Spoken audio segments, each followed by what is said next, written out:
am here to talk to you about the Singer Touch and Sew Model 756. I'm going to explain the basics of using this machine. First thing to note is this one is mounted inside of a cabinet, and when you have a cabinet like this, it can be stowed away. So I'm going to show you first how to do that. You can gently push the machine backwards. It's on hinges, and it can go all the way that far. I'm going to show you the hinges. Here's one, and the other one is over here. Both of these are attached using a set screw. Let's see if I can get, right here is the set screw. It's hard to get down there low enough. Before you lower it, take a flathead screwdriver and tighten those. Make sure that they are nice and tight. Otherwise, if they get loosened, it might fall.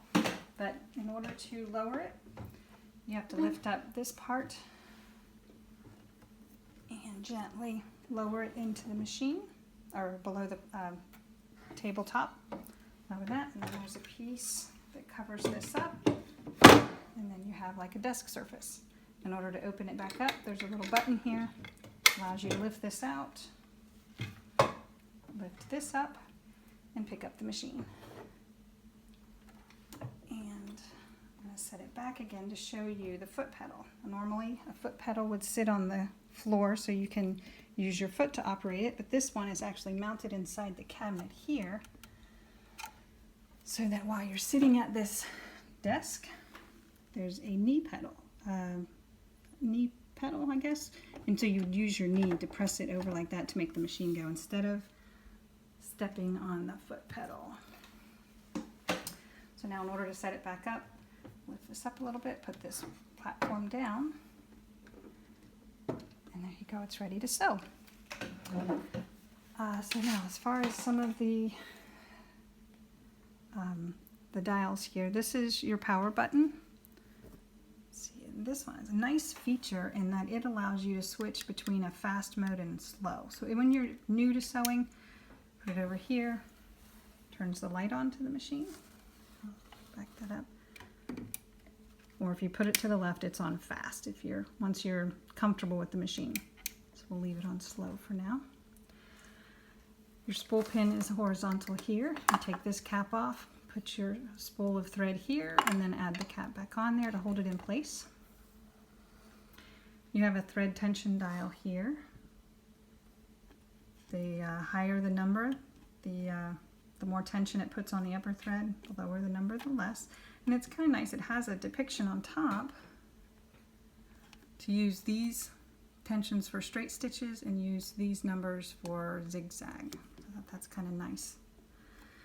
If you want to change the style of the stitch, use this one. Right now it's selecting a straight stitch. If you want to change it to one of these decorative stitches, I added a note here because I kept forgetting myself as to how you change this. You actually push this dial in and then it rotates very easily. So if you try to do that without pushing it in, it seems like it's stuck. But if you just push it in, it rotates very easily. Over here, this is for your needle position. It could either be to the left, center, or right. Right now I have it on center.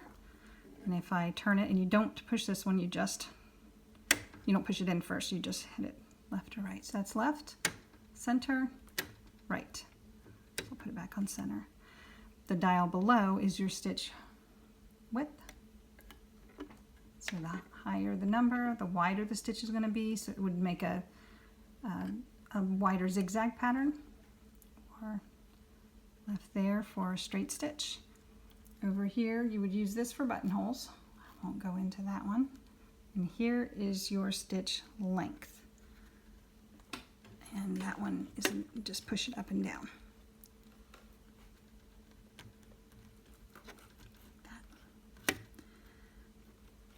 So the higher the number, the smaller the stitch in that case. If you want to go into reverse, push this lever down and let go when you're ready to go forward again. This one does have a top loading bobbin, so if you slide this forward, there's your bobbin. And I'll go into that in more detail in a moment. Your hand wheel is over to the side on the right. As you turn that, you see the needle arm goes up and down. And then over here, this is your, I think it's called a faceplate.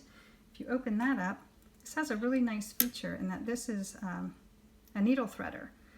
And if you bring it down here, I'm not sure I'm going to be able to show this to you. This one actually is broken. There's, well, let's see. Well, there's a little tiny post in here. I can figure out how to move the camera so you can see it. There you go. And it should have a hook on the very end of it. It's broken off. But I'm looking to get this replaced. So if it is working, you would line it up with the two larger one. Oh, sorry. Put the your presser foot down. And then the two larger posts actually go on either side of the needle, and that little tiny one goes right inside the eye. Just like that. I do not know how to make it so you can see.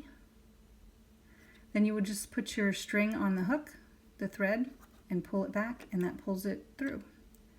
So maybe once I get this replaced, I'll do another video to show that in more detail. And it just stows right up like that. This dial here controls how much pressure the presser foot down here has on the fabric. So if you want more pressure, you would turn the dial towards the plus, I think it goes further than that, or to the minus. I would recommend just leaving it on normal for most sewing. All right, I think that's the basics of the controls. And next we'll go to threading the top thread.